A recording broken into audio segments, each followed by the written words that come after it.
আল্লাহ পাক বলেন লিওয়াফিয়াহুম উজুরাহুম ওয়া ইয়াজিদাহুম মিন ফাদলি। আল্লাহ পাক বলে বান্দা আমার জন্য তোমরা যা কিছু করো না কেন আমি এমন অকৃতজ্ঞ রব না, আমি এক এমন অকৃতজ্ঞ প্রভু তোমাদের না যে আমি তোমাদেরকে বদলার প্রতিদান দিব না। লিওয়াফিয়াহুম উজুরাহুম ওয়া ইয়াজিদাহুম মিন ফাদলি। তোমরা আমি রব আল্লাহর জন্য যতটুক করবা আমি আল্লাহ ওয়াফা ইউফি বরাবর দান করব। জোরে কোন লিওয়াফিয়াহুম উজুরাহুম, আমি আল্লাহ তোমাদের প্রতিদান আমি আল্লাহ বরাবর দিব। না না, বরাবর দিলে আমার প্রেমিক আমার হাবিব মুহাম্মাদুর রাসূলুল্লাহ আমি রব আল্লাহর উপরে খুশি হবে না। এজন্য আমি আল্লাহ ওয়া ইয়াজিদাহুম মিন ফাদলি, আমি অনুগ্রহ আর দয়া করে তোমরা আমার সামনে যতটুক হাজির করবা ওইটার প্রতিদান বরাবর দিব না, আমি আল্লাহ দয়া করে আরো বেশি বাড়ায়া দিব। কেন বাড়ায়া দিব জানো? ইন্নাহু গফুরুন শাকুর।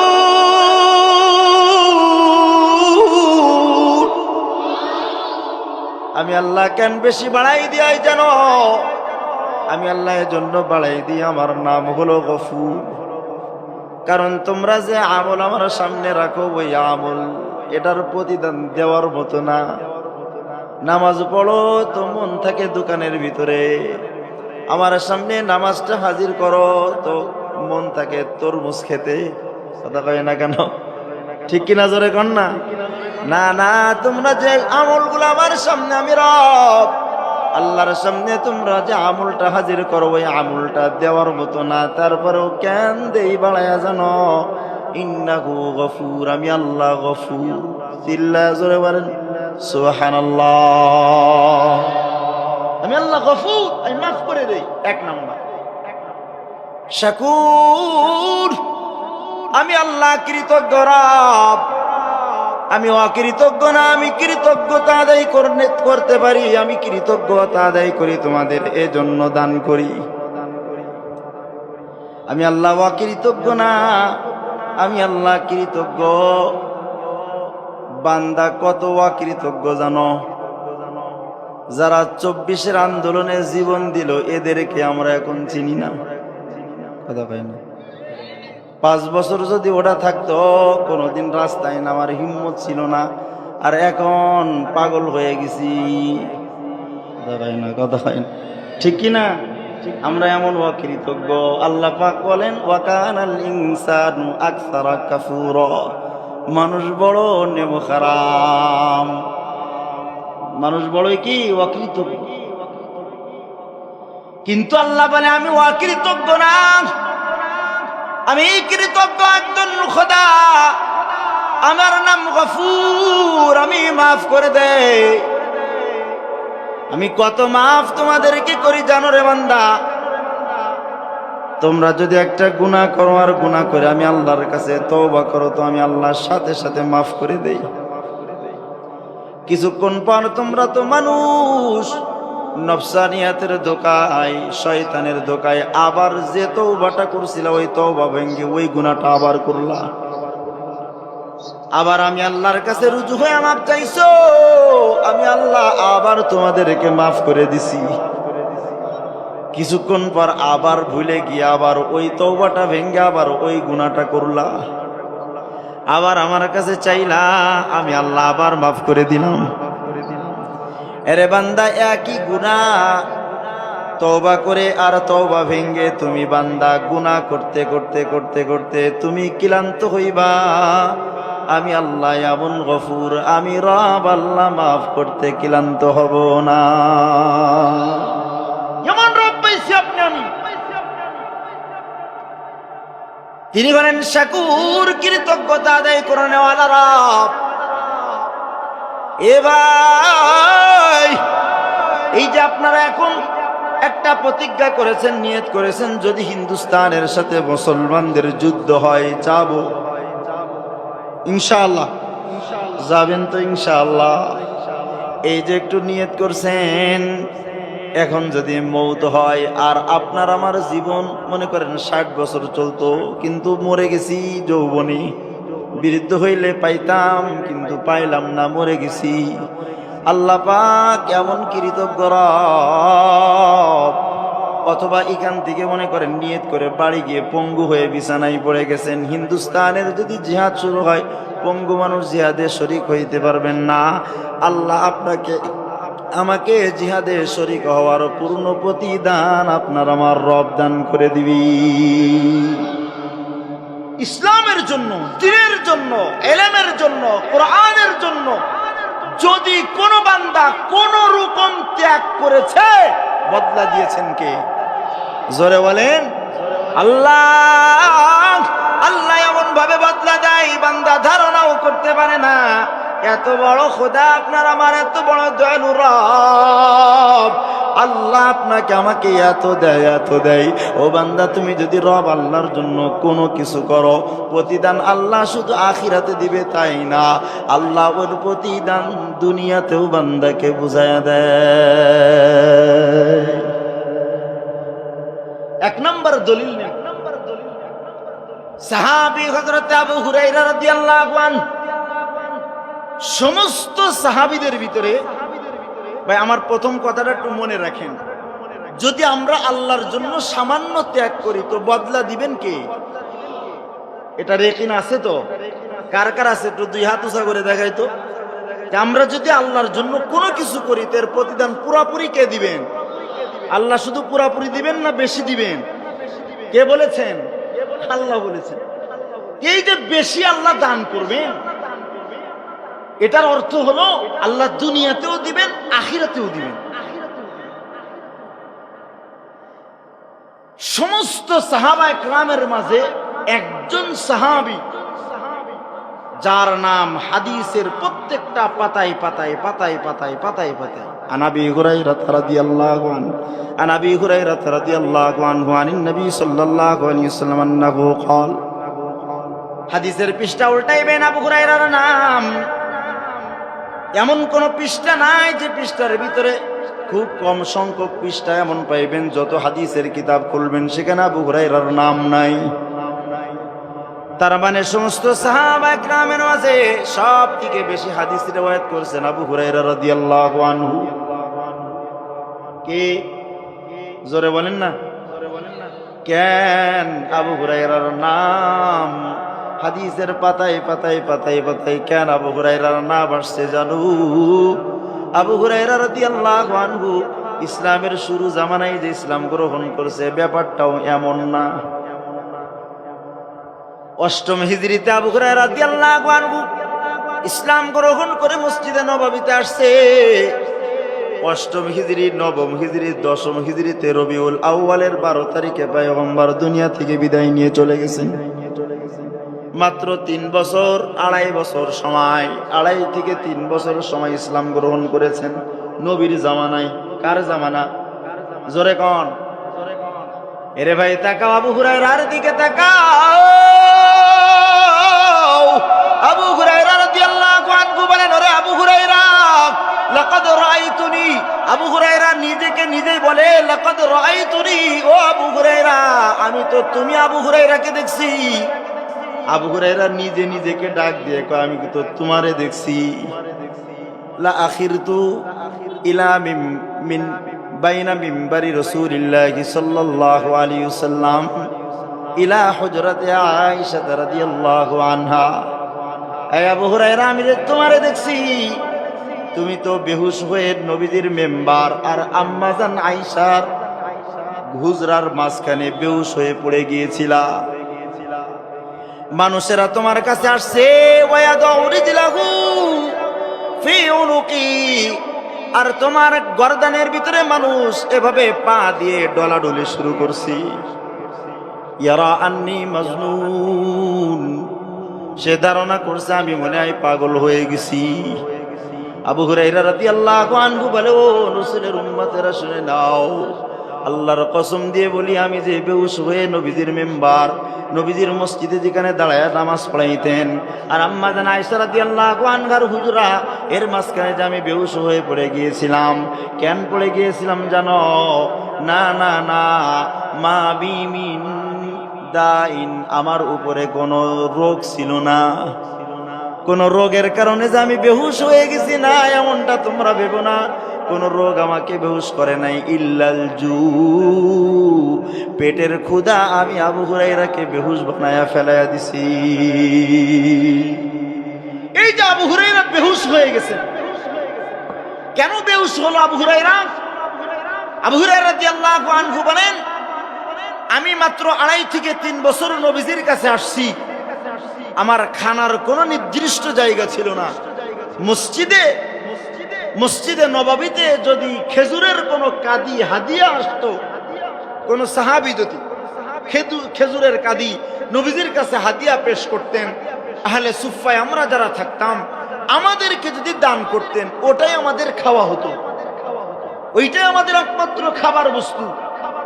আমার নির্দিষ্ট কোনো খাবার জায়গা ছিল না। এ রাসূলের উম্মত, তাকাও আবু হুরায়রার দিকে। কেন আবু হুরায়রা রাদিয়াল্লাহু আনহুর এত দাম, এত হাদিসের পাতায় পাতায় কেন ওনার নাম? আবু হুরায়রা রাদিয়াল্লাহু আনহু বলেন, ও রাসূলের উম্মতেরা শোনো, আমার পেটের ক্ষুধা আমাকে বেহুশ বানায় এই মসজিদের ভিতরে ফেলায় রাখছিল।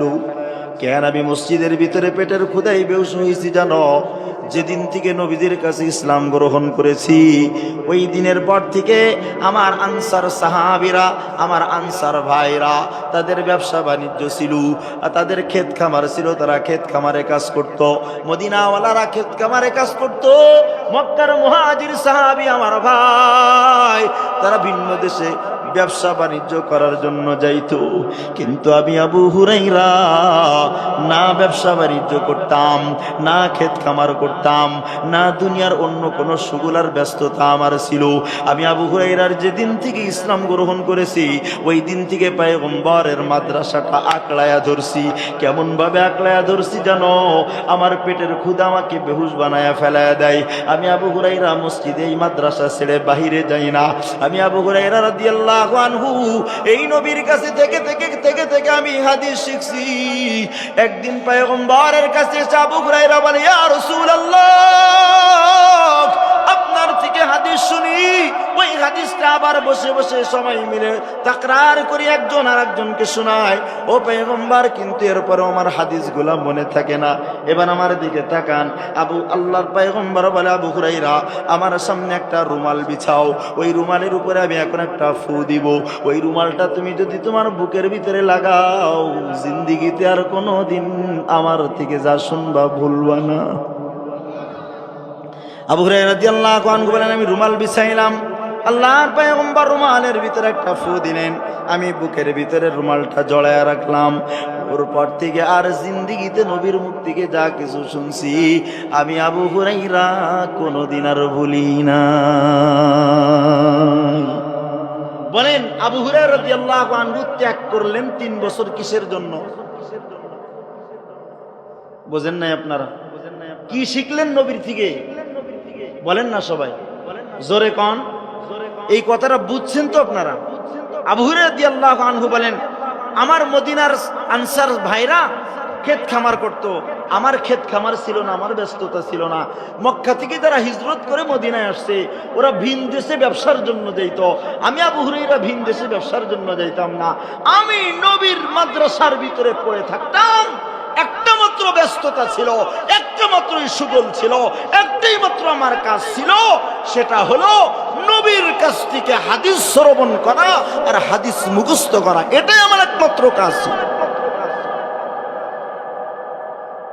আবু হুরায়রা রাদিয়াল্লাহু আনহুকে একদিন পরীক্ষা করার জন্য মালিক ইবনে মারওয়ান, মদিনার বাদশা মালিক ইবনে মারওয়ান একদিন আবু হুরায়রা রাদিয়াল্লাহু আনহুকে ডাকছেন, ডেকে দাঁড় করায় দিছেন, আর 100 জন লেখককে বসায় দিছেন। দুই পাশে হাতের ভিতরে কলম আর দত কলম দিয়া বসায় দিছেন।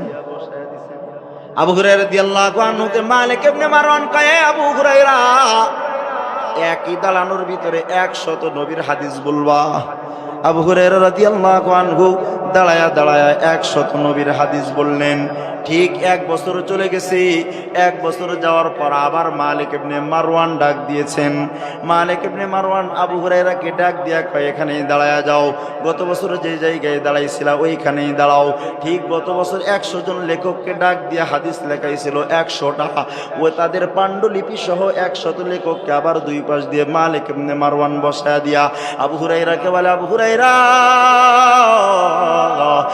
গত বছর আমার সামনে দাঁড়ায় যে 100 হাদিস বলছিলা, ধারাবাহিকভাবে ওই হাদিসগুলা আজ আমার সামনে শোনায়া দাও। লেখকরা তাদের কিতাবের সাথে মিলায়া মিলায়া দেখবে তোমার হাদিস বলা ঠিক আছে কিনা। ঠিক 1 বছর পর আবু হুরায়রা রাদিয়াল্লাহু আনহু গত বছর দাঁড়ায় যেই জায়গা থেকে হাদিস শুরু করে যেখানে শেষ করেছিলেন, ঠিক 1 বছর পর ওই জায়গায় দাঁড়ায়া হাদিসগুলা যেখান থেকে শুরু করেছিলেন আর যেখানে শেষ করেছিলেন আবু হুরায়রা 1 বছর পর ঠিক একইভাবে শুরু আর শেষ একেবারে পয়েন্টে পয়েন্টে মিলায়া বলেছি। এই হলো আবু হুরায়রা রাদিয়াল্লাহু আনহু।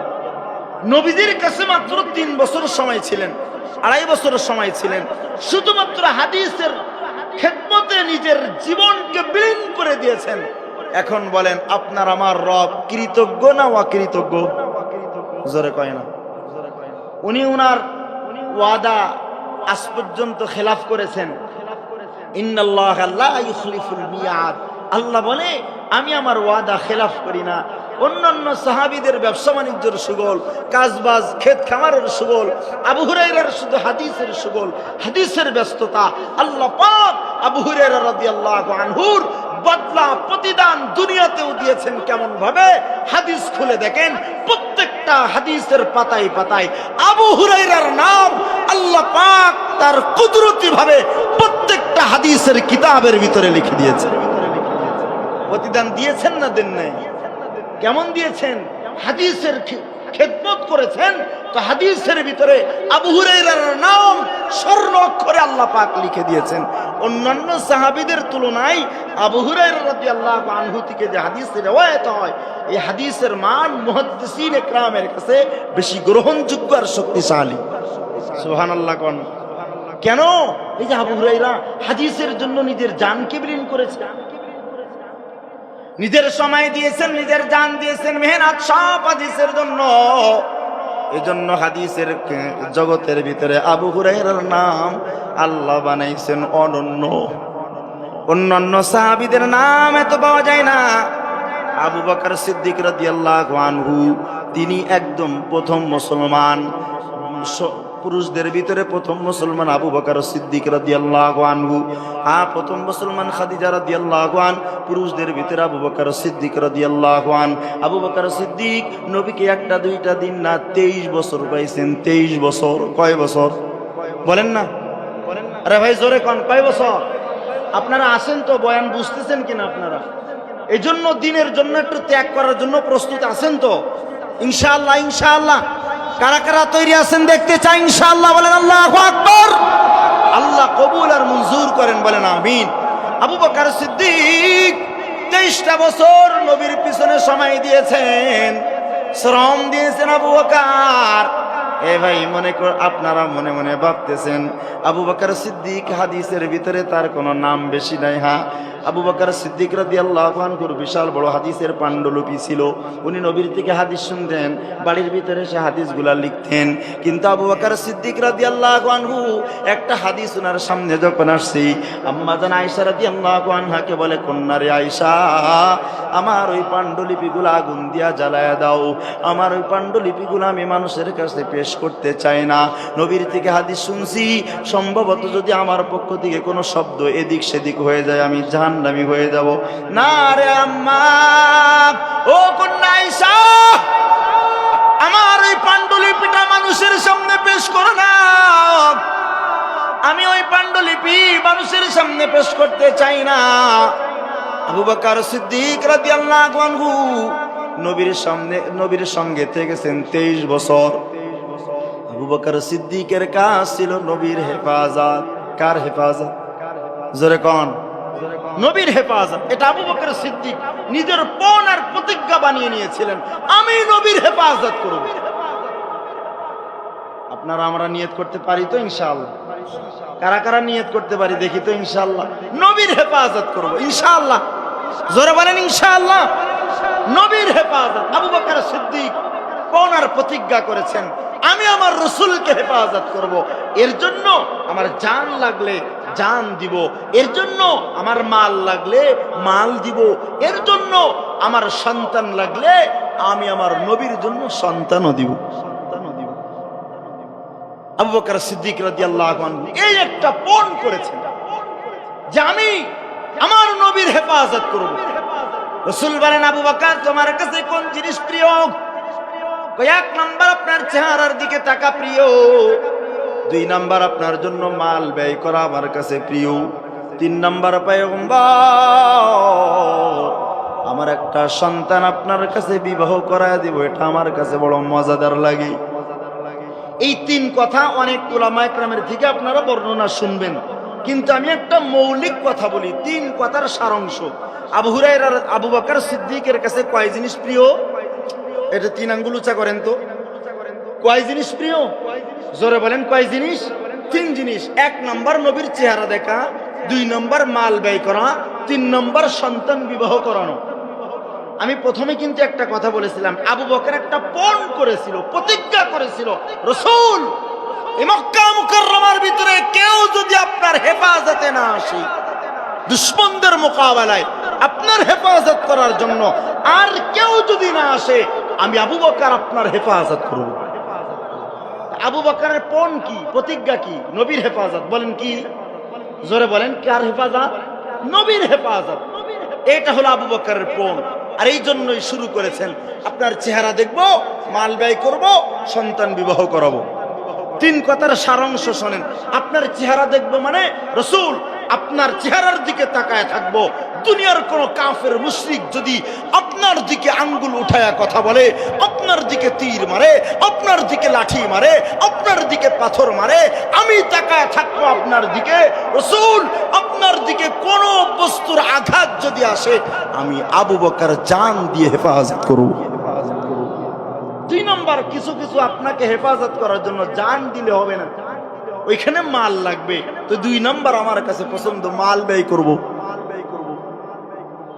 কিন্তু তিন নম্বর আর একটা বস্তু আছে পয়গম্বর, আপনাকে যে আমি হেফাজত করব, ঘরের ভিতরে আপনার কিছু জরুরত আছে, আপনার শারীরিক কিছু চাহিদার জরুরত আছে, ওটা তো আমি পূর্ণ করতে পারবো না। এজন্য পয়গম্বর তিন নাম্বার, আমি আমার একটা কন্যাকে আপনার কাছে বিবাহ করায়া, বৈধ বিবি বানায়া আপনার বিছানায় দিয়া, ওগো পয়গম্বর আপনার জাগতিক শারীরিক জরুরত এটাও আমি আবু বকর পূর্ণ করব আমার সন্তানের মাধ্যমে। আবু বকর সিদ্দিক রাদিয়াল্লাহু আনহু জান দিতে চাইছেন, মাল দিতে চাইছেন, সন্তান দিতে চাইছে। খলিলুল্লাহ ইব্রাহিম যেমন আল্লাহর জন্য জান দিয়েছেন, মাল দিয়েছেন, সন্তান ইসমাইলকেও কবুল করেছেন। কথা হয় না কেন? করছেন না করেন নাই? আল্লাহ পাক পয়গম্বর খলিলুল্লাহকে বলেন, ও খলিলুল্লাহ ইত্তাখাযাল্লাহু ইব্রাহিমা খলিলা। ও আবু বকর, ও খলিলুল্লাহ ইব্রাহিম, আমি আল্লাহর জন্য জান দিছো, মাল দিছো, সন্তান দিছো, আমি আল্লাহ তোমাকে আমার অন্তরঙ্গ বন্ধু হিসাবে কবুল করে নিয়েছি। এখন আছেন আল্লাহ কৃতজ্ঞ না অকৃতজ্ঞ? কথা কয় না দেখি, জোরে কন। কৃতজ্ঞ রব আল্লাহ। এবার তাকায় দেখেন আবু হুরায়রার, আবু বকরের কুরবানির দিকে তাকাও। আবু বকর কুরবানি করে নবীর জন্য জান, নবীর জন্য মাল, নবীর জন্য সন্তান। তিন জিনিসের কুরবানি আবু বকর সিদ্দিক রাদিয়াল্লাহু আনহু করেন। এই তিন জিনিস কুরবানি করে আল্লাহর কাছ থেকে খলিলুল্লাহ ইব্রাহিম তার একটা উপাধি পাইছেন, খলিলুল্লাহ। কি উপাধি পাইছেন? খলিল উপাধি, অন্তরঙ্গ বন্ধু। আল্লাহর রাসূল বলেন, আমি যদি আল্লাহর পরে আর কাউকে দুনিয়ার ভিতরে খলিল বানাইতাম, লাত্তাখাযতু আবা বকরিন খলিলা, আমি আবু বকরকে ইব্রাহিমের মতো আল্লাহ যেমন ইব্রাহিমকে খলিল বানাইছে, আমিও আমার আবু বকরকে আমি রসুলের খলিল বানাই নিতাম। আল্লাহ যেমন হযরতে খলিলুল্লাহ ইব্রাহিম আলাইহিস সালাতু সালামকে প্রতিদান দিয়েছেন খলিলুল্লাহ, তো আল্লাহ পাক নবীদের জন্য যে আবু বকর জানমাল খরচ করলো, ওই আবু বকরের নাম খলিল বানাইলেন না বানাইলেন না? অবশ্যই বানাইলেন। 2 নাম্বার, আল্লাহ পাক খলিলুল্লাহ ইব্রাহিমকে বানাইছেন ইমাম। ইন্নী জাইলুকা লিন-নাসি ইমামা, ও খলিল আমার জন্য জান দিছো, মাল দিছো, সম্পদ দিছো, খলিলুল্লাহ ইব্রাহিম আমি আল্লাহ তোমাকে এই গোটা জমিনের সমস্ত মানুষের ইমাম বানায়া দিলাম। এখন আবু বকর সিদ্দিক আল্লাহর রসুলের জন্য জান মাল সন্তান দিছেন না দেন নাই? আরে ভাই একটু কথা না বললে বুঝি কেমনে? যাচ্ছেন নাকি? এটা 2 হাত আবার উঁচু করেন তো, একটু হা হু করেন, বলেন একটু আল্লাহু আকবার। একটু কথা বলা যাবে তো ইনশাআল্লাহ আমার সাথে? আবু বকর সিদ্দিক কার জন্য জানমাল সন্তান দিয়েছেন? নবীর জন্য। এই নবী ঠিক দেখেন, আল্লাহ যেমন তার খলিল ইব্রাহিমকে ইমাম বানাইছেন জানমাল দেওয়ার জন্য, আল্লাহর রসুলও যখন মরজে মউতের ভিতরে মসজিদের ভিতরে আসছেন, অসুস্থ অবস্থায় সাহাবীর কাঁধে ভর দিয়ে আসছেন, এবার রসুল বলেন ইয়া আবু বকর সাল্লি বিন নাসি ইমামা, ও আবু বকর খলিলুল্লাহ ইব্রাহিম আল্লাহর জন্য জানমাল দিয়ে যদি ইমাম হতে পারে, ও আবু বকর আমি আল্লাহর রসুলের জন্য তুমি জান দিয়েছো, মাল দিয়েছো, সন্তান আমার জন্য দিয়েছো, আবু বকর সাল্লি বিন নাসি ইমামা আমার সামনে দাঁড়ায়া আমার উম্মতের ইমামতি করে তুমি আমারও ইমাম হয়ে যাও। জোরে বলেন সুবহানাল্লাহ। তো আল্লাহর জন্য যদি একটু ত্যাগ করেন, এর বিনিময়ে আল্লাহ দুনিয়াতে দিবেন না দিবেন না? জোরে বলেন না ভাই, দিবেন না দিবেন না? আপনারা আসেন এদিকে, আমার দিকে তাকান একটু। ইনশাআল্লাহ কার জন্য ত্যাগ করবো আমরা বলেন? এই যে এখানে বসে আছি কার জন্য? এটার বদলা আল্লাহ আপনাকে আমাকে দিবেন না দিবেন না? জোরে বলেন না একটু। দিবেন না? কেমন ভাবে দিবেন দেখেন। আচ্ছা রসুলের সাহাবী কয়জন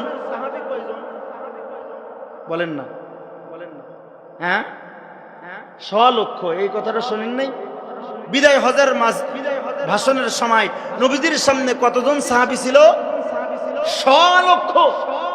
1,25,000 সাহাবী নবীজির সামনে বিদায় হজের আরাফাতের ময়দানে দাঁড়ানো, নবীজি ভাষণ দিয়েছেন।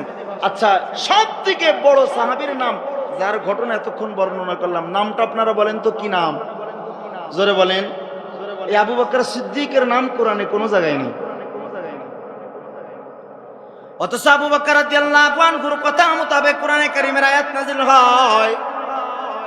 এরপরে দ্বিতীয় খলিফা হযরত ওমর ফারুক রাদিয়াল্লাহু আনহু, ওমর ফারুক যার জবানের দিকে তাকায়া আল্লাহ 19টা বা 21টা আয়াত নাযিল করেছেন কোরআনে। কয়টা? কথা কন না কেন?